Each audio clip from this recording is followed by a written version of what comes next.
இன்றைக்கி நம்ம சேனலில் ஸ்பெஷல் வடகறி, அதுதான் ஸ்பெஷலு. இது சென்னையில் ரொம்ப ஃபேமஸ்.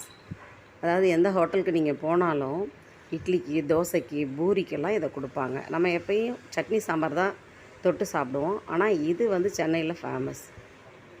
இப்போ தேவையான அளவு ஒரு பேனில் எண்ணெய் ஊற்றிக்கலாம். அதுக்கு பட்டை, கிராம்பு, ஏலக்காய், பிரியாணி இலை எல்லாம் சேர்த்து இதோட ஒரு 3 வெங்காயம் சேர்த்துக்கலாம்.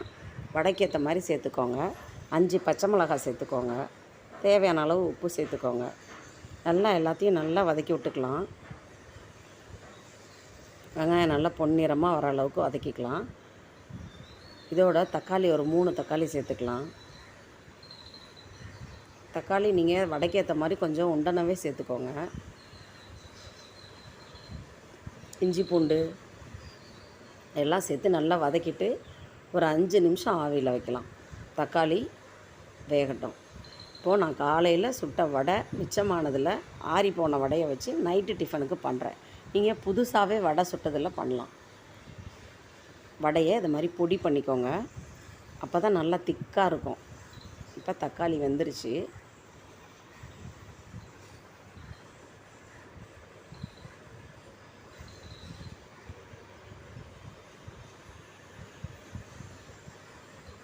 நம்ம ஆல்ரெடி 5 மிளகாய் பச்சை மிளகாய் போட்டிருக்கோம். அதனால் 1 ஸ்பூன் மிளகாய்த்தூள், 1 ஸ்பூன் மல்லித்தூள், மஞ்சத்தூள் இதெல்லாம் சேர்த்து நல்லா வதக்கிக்கலாம். காரம் இன்னும் வேணும்னா நீங்கள் காரம் சேர்த்துக்கலாம். நல்லா எல்லாத்தையும் நல்லா மிக்ஸ் பண்ணிக்கலாம். இதோட நம்ம அடித்து வச்சுருக்க வடையையும் சேர்த்துக்கலாம். இது நான் வந்து வாழைப்பூ வடை சுட்டேன், அதனால தான் இந்த கலரில் இருக்குது. நார்மல் வடைனா மஞ்சள் கலரில் இருக்கும். இது வந்து வாழைப்பூ வடை. நார்மல் வடையோட இந்த வடகறி அவ்வளோ டேஸ்ட்டாக இருந்துச்சு. இதோட ஒரு செம்பு தண்ணி ஊற்றிக்கிட்டேன். தண்ணி ரொம்ப ஊற்றக்கூடாது. அது திக்காகிற அளவுக்கு ஊற்றினா போதும். நல்லா கொதி வரட்டும். நல்லா திக்காயிடுச்சு பாருங்கள். பார்க்குறதுக்கே எவ்வளோ சூப்பராக இருக்குது. ஃபைனலாக கொத்தமல்லி தூவி இறக்குனிங்கன்னா வடகறி ரெடி ஆயிடுச்சுங்க.